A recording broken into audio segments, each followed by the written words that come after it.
In this video, we are going to learn simple future tense WH questions. साधा भविष्यकाळ WH ने सुरू होणारे प्रश्न. पहिलं बघूया question. What will she write tomorrow? ती उद्या काय लिहेल? दुसरा आहे when will she eat breakfast? ती नाश्ता कधी खाईन?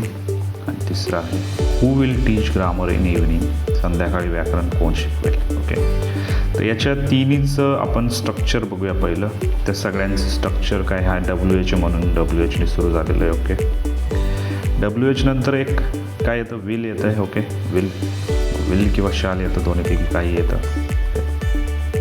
शक्यतो आपण विलच वापरतो. Already we have learn about that. Will आणि शालमधला डिफरन्स आपल्याला ऑलरेडी केलेला आहे आपण. त्यानंतर हे बघा, इथं सब्जेक्ट आहे, तर पण सब्जेक्ट आहे.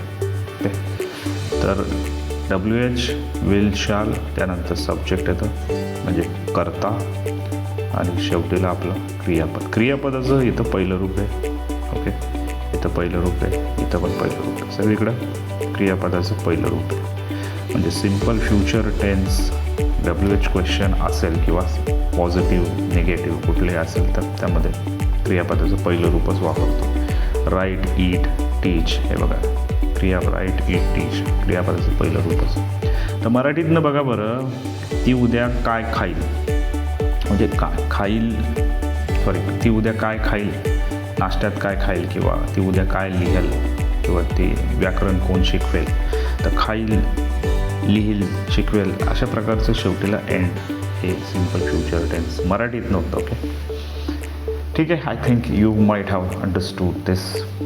थँक्यू.